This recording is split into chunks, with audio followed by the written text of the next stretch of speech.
बोलने की जरूरत नहीं है, यहाँ आने की जरूरत नहीं है, उसे बुलाने की जरूरत नहीं है, गाली देने की जरूरत नहीं है। So welcome back to my channel guys. और आज का हमारा वीडियो नंबर है 41, फॉर्मूला नंबर 41। और आज के इस क्लास में मैं सिखाने वाला हूं इस तरह के वाक्य को हम इंग्लिश में कैसे बनाकर बोल सकते हैं। काफी आसान है, बस फॉर्मूले के माध्यम से हमें बनाना है। तो हमारा वाक्य हम समझ लेते कि किस प्रकार का है। ये है, बोलने की जरूरत नहीं है, यहां आने की जरूरत नहीं है, उसे बुलाने की जरूरत नहीं है और गाली देने की जरूरत नहीं है। यानी किसी कार्य को करने की जरूरत नहीं है। यहां हम डायरेक्ट बोल रहे हैं कि किसी कार्य को करने की जरूरत बिल्कुल भी नहीं है, यानी कार्य को करने की जरूरत नहीं है। तो आज मैं ऐसे ही वाक्य की इंग्लिश आपको सिखाता हूं और इतनी आसानी से सीखेंगे कि इस तरह के वाक्य को इस क्लास होने के बाद आप आसानी से बोलना शुरू कर दोगे। तो वीडियो के अंत तक बने रहे और समझ ले कि इस तरह के वाक्य को इंग्लिश में कैसे बनाया जाता है और कैसे रोजाना के बोलचाल में बोला जाता है बिल्कुल आसान तरीके से।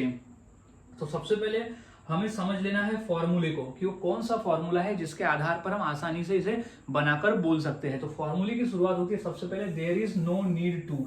यहाँ गाइस यही याद रखना है कि there is no need to का ही मतलब होता है कि जरूरत नहीं है, जरूरत नहीं है। तो there is no need to, there is no need to, there is no need to, there is no need to, there is no need to, ये रट लेना है, बिल्कुल याद में रख लेना है कि इसी का मतलब होता है there is no need to. There is no need to का ही मतलब होता है जरूरत नहीं है, जरूरत नहीं है, जरूरत नहीं है। There is no need to, जरूरत नहीं है, there is no need to, जरूरत नहीं है। अब प्लस V1 यानी क्रिया। अब कौन सी क्रिया को करने की जरूरत नहीं है वो क्रिया में आ जाएगा, यानी कौन से काम को करने की जरूरत नहीं है वो V1 में हम लिख देंगे। लेकिन जो V1 रहेगा वो सिचुएशन के हिसाब से बदलेगा। यहाँ पर there is no need to तो कॉमन रहेगा हर वाक्य के लिए, लेकिन यहाँ जो क्रिया होगी वो बदलेगी, क्योंकि क्रिया के हिसाब से तो हम अलग अलग तरीके से बोलेंगे ना कि उसे बुलाने की कोई जरूरत नहीं है, यानी बुलाना भी क्रिया हो गया, वहां जाने की जरूरत नहीं है। तो ये क्रियाएं बदलेगी, बस there is no need to common रहेगा हर वाक्य में। अब प्लस ऑब्जेक्ट बचा हुआ भाग, जो भी शेष बचा हुआ रहता है वो हम वहां लिख देंगे। तो हमारा कंप्लीट फॉर्मूला ये बन रहा है कि there is no need to plus V1 plus object. अब हमने फॉर्मूले को समझ लिया, अब हम फॉर्मूले के आधार पर वाक्य को 1 बाय 1 इंग्लिश में बनाना सीखते हैं। तो मैंने आसान पकड़े हैं, पहले बेसिक क्वेश्चन की हम प्रैक्टिस कर लेते हैं, उसके धीरे धीरे हम एडवांस पर जाएंगे। तो पहले बेसिक प्रश्न, बेसिक वाक्य को हम समझ लेते हैं। तो सबसे पहले है कि बोलने की जरूरत नहीं है। बोला चुप रहो, तुम्हें बोलने की जरूरत नहीं है, तो हम बोल सकते हैं कि keep quiet, there is no need to speak. तो क्या हो जाएगा, बोलने की जरूरत नहीं है। तो सबसे पहले हमारा जो फॉर्मूला कह रहा है वो कहता है कि सबसे पहले हमें there is no need to लगाना है। तो क्या हो जाएगा, there is no need to, यानी इसी का तो मतलब होता है कि जरूरत नहीं है। तो there is no need to, there is no need to यानी जरूरत नहीं है। अब किस कार्य को करने की जरूरत नहीं है वो V1 में हम लिख देंगे। तो हमारा जो V1 बन रहा है वो ये वाला है, यानी बोलना। तो क्या हो जाएगा, speak, there is no need to speak, यानी बोलने की जरूरत नहीं है। सो गाइस इस तरह से वाक्य बनाए जाते हैं और बोला जाता है। और वाक्य देख लेते हैं, प्रैक्टिस हम ज्यादा करेंगे आज। यहां आने की जरूरत नहीं है, यहां आने की जरूरत नहीं है। तो जरूरत नहीं है को सबसे पहले तो हम लिख देंगे कि there is no need to, there is no need to यानी जरूरत नहीं है। अब यहाँ क्या करने की जरूरत नहीं है, तो वाक्य में कह रहा है कि आने की जरूरत नहीं है। तो आना हमारा हो गया V1 और यहाँ हो गया हमारा ऑब्जेक्ट। तो सबसे पहले हमें लग जाना है टू के बाद V1। तो V1 हमारा है आना, तो आना को इंग्लिश में कहते हैं कम, आना को इंग्लिश में कहा जाता है कम। अब कहा, यहाँ, तो कम हियर, तो यहाँ आने की जरूरत नहीं है। तो there is no need to come here, यानी यहाँ आने की जरूरत नहीं है। सो गाइज इस तरह से वाक्य बनाए जाते हैं। जितना चाहे उतना प्रैक्टिस आप कर सकते हो। हम तो और भी कुछ प्रश्न देख लेते हैं और भी वाक्य देख लेते हैं, क्योंकि हमें प्रैक्टिस करना है। जब तक प्रैक्टिस नहीं करेंगे हमें आएगा नहीं। तो और बनाने की प्रैक्टिस कर लेते, जैसे उसे बुलाने की जरूरत नहीं है, उसे बुलाने की जरूरत नहीं है, रहने दो, उसे बुलाने की जरूरत नहीं है। तो सबसे पहले क्या लगाना है, there is no need to, there is no need to यानी जरूरत नहीं है। क्या करने की जरूरत नहीं है, तो जो क्रिया हमारा यहाँ कहता है कि उसे बुलाने की, तो क्या है, बुलाना क्रिया हो गया। तो बुलाना को हम इंग्लिश में कहेंगे कॉल। अब किसे, उसे, तो हिम, तो कॉल हिम, उसे बुलाने की जरूरत नहीं है। अगर हम ये कह सकते हैं कि उसे यहाँ बुलाने की जरूरत नहीं है, तो there is no need to call him here, उसे यहाँ बुलाने की जरूरत नहीं है या उसे वहां भेजने की जरूरत नहीं है, तो there is no need to send him there, यानी उसे वहां भेजने की जरूरत नहीं है।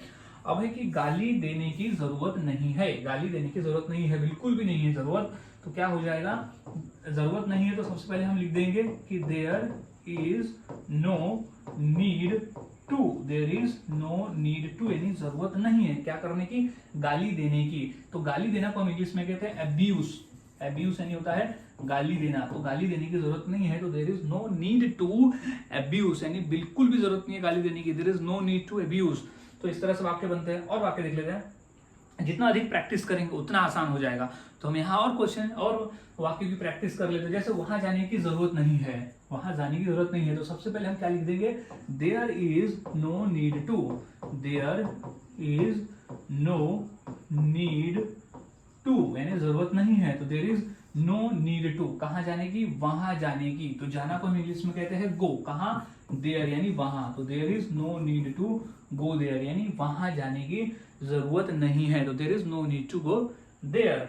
अब मुझे बताने की जरूरत नहीं है, तो क्या हो जाएगा, there is no need to, there is no need to, there is no need to, यानी जरूरत नहीं है क्या करने की, मुझे बताने की। तो बताना वो इंग्लिश में कहते हैं टेल।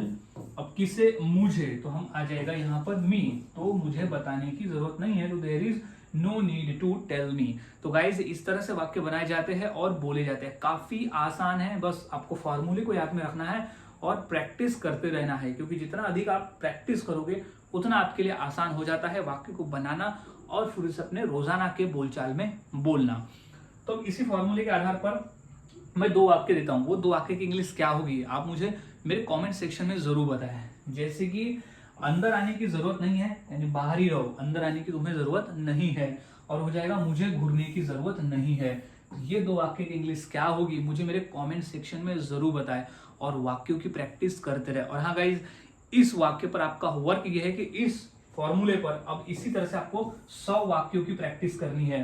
कितने, 100 वाक्यों की, तभी आपके जो फॉर्मूला है वो सक्सेस होगा और मुंह जबानी आपको याद में रह जाएगा। 100 वाक्य नहीं, कितना हो गया, कुछ भी हो सकता है, सिचुएशन के हिसाब से कुछ भी वाक्य हो सकते हैं। जैसे तुम्हें पढ़ाने की जरूरत नहीं है, या बताने की जरूरत नहीं है, यहाँ आने की जरूरत नहीं है, उसे भेजने की जरूरत नहीं है, खाने की जरूरत नहीं है, सोने की जरूरत नहीं है। तो इस तरह से हजारों वाक्य को हम बनाकर बोल सकते हैं। तो आज से ऐसे वाक्य को अब अपने रेगुलर के बोलचाल में बोलना शुरू कर दे, क्योंकि काफी आसान है, बस फॉर्मूले को याद रखना है और बोलते हुए जाना है। सो मिलता हूं ऐसे ही और नए फॉर्मूले के साथ अगली वीडियो में। तब तक के लिए चैनल के साथ बने रहे, वीडियोस को देखते रहे और इसी तरह से आसानी से इंग्लिश सीखते रहे।